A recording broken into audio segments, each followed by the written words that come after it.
19ویں تراویح کا خلاصہ۔ الحمدللہ وحدہ والصلاۃ والسلام علی من لا نبی بعدہ۔ محترم حضرات، اللہ کا کرم ہے کہ آج 19ویں تراویح ہوئی، 23 جز ہو گئے۔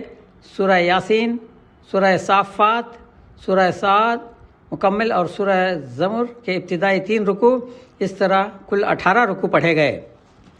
آج کا خلاصہ اس طرح ہے۔ سورہ یاسین کے پہلے رکوع میں فرمایا یاسین والقرآن الحکیم انک لمن المرسلین۔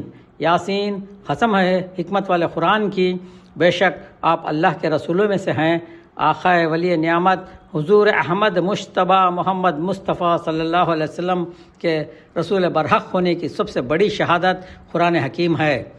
آپ کا کام دعوت اللہ ہے اور اس کا فائدہ اس کو حاصل ہوگا جو نصیحت قبول کرے۔ موت بھی ہے اور دوسری زندگی بھی یقینی ہے، ہم نے سب محفوظ کر لیا ہے۔ دوسرے رکوع میں فرمایا اس بستی کو یاد کرو جہاں کئی رسول آئے مگر وہاں کے لوگ تمام رسولوں کو جھٹلاتے رہے۔ نبی کا کام اللہ کے احکام پہنچا دینا ہے۔ ہر دور میں اہل باطل نے نحوست و بدبختی کو اہل حق کی طرف منسوب کرنے کی غلط کوشش کی ہے۔ قوم اور رسولوں کے درمیان بیچ بچاؤ کے لیے شہر کے دور علاقے سے ایک مومن شخص آیا مگر قوم نے اس کی ایک نہ سنی، آخر اسے شہید کر دیا۔ اللہ نے اسے جنت کا داخلہ دے دیا۔ وہاں انعامات الہی دیکھ کر کہنے لگا کاش میری قوم کو میری اس حالت کا پتہ ہوتا، مگر وہ قوم ایمان نہیں لائی۔ بس عذاب الہی کے ایک جھٹکے نے اس قوم کو نیست و نابود کر دیا، اور نافرمانوں کا ایسا ہی انجام ہوتا ہے۔ تیسرے رکوع میں آخرت کی زندگی کے دلائل، ہر قسم کی پیداوار اللہ کی قدرت سے ہوتی ہے۔ انسان کے بس کی بات نہیں کہ وہ ایک دانہ بھی اگا سکے، اور اس قادر مطلق نے پھل پھول پتیوں درختوں میں اور خود انسانوں میں بھی جوڑے رکھے ہیں۔ رات اور دن کو دیکھو، چاند سورج کو دیکھو۔ سورج ایک خاص رفتار سے اپنے ٹھکانے کی طرف چلا جا رہا ہے۔ چاند کی منزلوں کو خاص انداز سے مقرر کر دیا۔ سورج کی مجال نہیں کہ چاند کو پکڑے، اور نہ رات دن کے پہلے آ سکتی ہے۔ سب اپنے اپنے دائرے سرکل میں گھوم رہے ہیں۔ آسمان و زمین میں اللہ کی قدرت کی بے شمار نشانیاں ہیں، اور انہی سے پتہ چلتا ہے کہ آخرت یقینی ہے اور قیامت اچانک آ جائے گی۔ چوتھے رکوع میں فرمایا جب سور پھونکا جائے گا تو سب اپنی خبروں سے نکل پڑیں گے، حساب و کتاب ہوگا اور وہ دن انصاف کا دن ہوگا۔ اہل جنت بڑے مزے اور آرام میں ہوں گے۔ بارگاہ الہی سے ان کو سلام آ رہا ہوگا، پیام آ رہا ہوگا۔ نافرمانوں کا ان نعمتوں میں کوئی حصہ نہ ہوگا۔ اس دن ان کے منہ پر سیل لگا دی جائے گی، اور ان کے ہاتھ پیر خود گواہی دیں گے کہ ان سے کیا کیا کام کر کے آئے ہو۔ اس صورت کے آخر میں فرمایا ہم جس کو عمر زیادہ دیتے ہیں تو اس کی کمر کو جھکا دیتے ہیں۔ یہ دیکھ کر بھی ان کو عقل نہیں آئی۔ ہم نے اپنے نبی کو شاعری نہیں سکھائی، اور یہ علم ان کے شایان شان نہیں۔ یہ قرآن تو نصیحتوں اور حکمتوں سے بھرپور دستور زندگی ہے۔ بس غور و فکر سے کام لو، اللہ کی نعمتوں کو پہچانو اور شکر ادا کرو۔ معبود ان باطل دوسرے کے کیا کام آئیں گے، وہ خود اپنی مدد نہیں کر سکتے۔ انسان اپنی پیدائش پر غور کرے تو دوبارہ پیدا ہونا آسانی سے سمجھ میں آ جائے۔ جس نے آسمان و زمین جیسی مخلوق پیدا کر دی، اس کے لیے انسان کو بنانا کیا مشکل ہے۔ ہر چیز اپنے وجود کے لیے صرف اس کے امر کن کے محتاج ہے۔ وہ پاک ہے، وہی مالک ہے، اور سب کو اسی کے پاس جانا ہے۔ سورۃ الصافات کے پہلے رکوع میں فرشتوں کی قسم، ستاروں کا تذکرہ اور موت کے بعد دوبارہ زندہ کیے جانے کے دلائل ہیں۔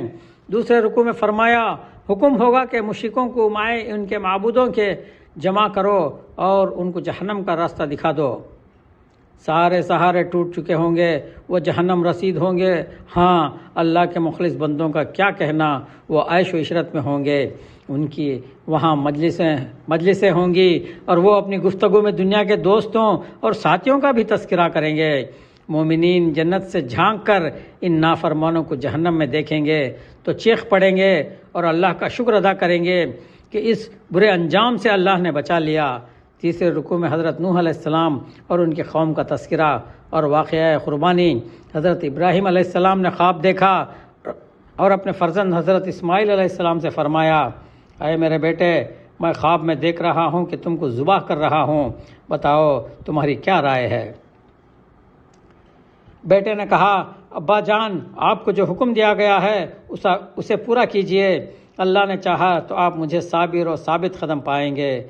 جب وہ دونوں باپ بیٹے اس حکم کو پورا کرنے کے لیے تیار ہو گئے، انہوں نے سر تسلیم جھکا دیا اور باپ نے بیٹے کو پیشانی کے بل زمین پر لٹا دیا۔ بس ہم نے آواز دی، اے ابراہیم، تم نے اپنا خواب سچا کر دکھایا۔ چوتھے رکوع میں حضرت موسیٰ علیہ السلام و حضرت ہارون علیہ السلام کا ذکر، حضرت الیاس علیہ السلام کی تبلیغ کا تذکرہ، ان کی قوم بآل نامی بت کی پوجا کرتی تھی، حضرت لوط علیہ السلام اور ان کی تباہ شدہ قوم کا ذکر ہے۔ پانچویں رکوع میں فرمایا، حضرت یونس علیہ السلام مسافروں سے بھری کشتی میں سوار ہو گئے، کشتی طوفان میں گر گئی، قرع ڈالا گیا تو حضرت یونس کا نام نکلا، وہ دریا میں کود گئے، مچھلی نے ان کو نگل لیا۔ اگر وہ مچھلی کے پیٹ میں اللہ کی تسبیح نہ کرتے تو قیامت تک مچھلی کے پیٹ میں رہتے۔ پھر ہم نے ان کو چٹیل میدان میں ڈال دیا، وہ بہت بیمار و کمزور تھے، ان پر کدو کی بیل کا سایہ کر دیا، اور 1 لاکھ سے زائد انسانوں کے لیے ان کو رسول بنایا۔ حضرت یونس کی قوم کے دیگر تفصیل۔ اسی کے ساتھ فرشتوں اور جنات کا ذکر ہے کہ فرشتوں اور جنوں کو کوئی اختیار حاصل نہیں، اختیار تو تمہارے رب کے ہاتھ میں ہے، وہی رب العزت ہے اور ہر عیب سے، ہر عجز سے، ہر کمزوری سے پاک ہے، اور رسولوں پر سلام ہی سلام ہو، اور ہر قسم کی تعریف اللہ رب العالمین کے لیے ہے۔ سورہ سعد کے پہلے رکوع میں فرمایا، قسم ہے قرآن کی جو نصیحتوں سے بھرپور ہے۔ قرآن سنانے والے کو کافروں نے جادوگر اور جھوٹا کہا، توحید کی بات پر ان کو تعجب ہوا۔ نبیوں سے مقابلہ ہلاکت و بربادی کے سوا کچھ نہیں۔ قوم نوح، عاد و سمود اور دیگر بڑی بڑی قومیں سچائی کو جھٹلا کر عذاب الہی سے نہیں بچ سکیں۔ دوسرے رکوع میں حضرت داؤد علیہ السلام کا قصہ، ان کے معجزات اور فیصلوں کا تذکرہ ہے۔ حضرت داؤد کے ساتھ پہاڑ اور پرند بھی صبح و شام اللہ کی حمد و ثنا میں مصروف رہتے تھے۔ تیسرے رکوع میں فرمایا، نیک و بد برابر نہیں ہو سکتے۔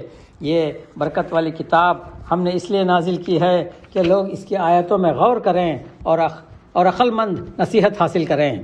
حضرت سلیمان علیہ السلام کے واقعات، اللہ نے ان کو ایسی حکومت دی تھی جو ان کے بعد کسی کو نہیں ملی۔ چوتھے رکوع میں حضرت ایوب علیہ السلام کے واقعات، ان کی بیماری کا ذکر، ان کی دعا اللہ کی طرف سے قبولیت، شفا و صحت کا سامان، اللہ ان کے صبر کی تعریف کرتا ہے، وہ بہترین بندے تھے۔ حضرت ابراہیم، حضرت اسحاق، حضرت یعقوب، حضرت اسماعیل، حضرت یسیع اور حضرت ذوالکفل علیہ السلام کا ذکر ہے۔ جنت کی نعمتوں کے تذکرے کے ساتھ اہل جہنم کی باہمی بات چیت کا بیان ہے۔ اس سورت کے آخری رکوع میں فرمایا، نبی کا کام اللہ کا پیغام پہنچانا ہے، وہ خطرناک وقت سے آگاہ کریں کیونکہ قیامت بڑی زبردست چیز ہے۔ حضرت آدم علیہ السلام کی پیدائش، شیطان کے رائندہ درگاہ ہونے کا ذکر، اللہ سے اس کی گفتگو، قیامت تک کی مہلت اور جہنم کا اعلان ہے۔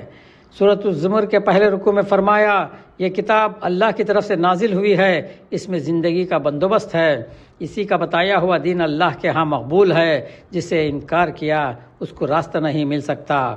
اللہ خالق و مالک ہے، کائنات کا نظام اس کی مرضی سے چل رہا ہے، تمام انسانوں کی تخلیق ایک مرد عورت سے کی ہے، جانوروں میں 8 نر مادہ ہیں جو انسانوں کے زیادہ کام آتے ہیں، اور خود انسان کی تخلیق 3 اندھیروں میں کی، ایک تاریکی پیٹ کی، دوسری تاریکی رحم کی، اور تیسری تاریکی وہ جھلی جو بچے کے جسم پر لپٹی ہوتی ہے۔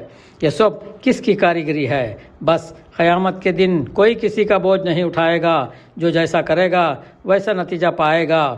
علم والے اور بے علم دونوں برابر نہیں ہو سکتے۔ دوسرے رکوع میں فرمایا، اللہ سے ڈرنے والوں کے لیے اس دنیا میں بھی اچھا بدلہ ہے، اور نیکی پر چلنے والوں کے لیے تو ہمیشہ کی راحت ہے۔ جو حسن و خوبی کے ساتھ عمل کرتے ہیں وہی ہدایت یافتہ اور وہی عقل مند ہیں، اور عقل مندوں کے لیے بہت سی نشانیاں ہیں۔ تیسرے رکوع میں فرمایا، اسلام کی توفیق اللہ کا بڑا احسان ہے، اللہ نے جس کا سینہ اسلام کے لیے کھول دیا وہ اپنے رب کی طرف سے آئی ہوئی روشنی میں ہے۔ اللہ نے سب سے بہتر کلام قرآن اتارا، دنیا میں قرآن سے بہتر کوئی اور کلام نہیں ہو سکتا۔ جب قرآن پڑھا جاتا ہے تو اللہ کا ڈر رکھنے والوں کے رونگٹے کھڑے ہو جاتے ہیں، ان کے جسم کی کھالیں نرم ہو جاتی ہیں اور ان کے دل اللہ کے ذکر کی طرف جھک پڑتے ہیں۔ یہ اللہ کی ہدایت ہے، اس کتاب کے ذریعے جس کو چاہتا ہے ہدایت کے راستے پر چلا دیتا ہے۔ اس قرآن میں تو ہر بات اچھی طرح بیان کی ہے۔ آخر موت تو سب کو آنی ہے اور سارے جھگڑوں کا فیصلہ آخرت میں ہونا ہے۔ وآخر دعوانا الحمدللہ رب العالمین۔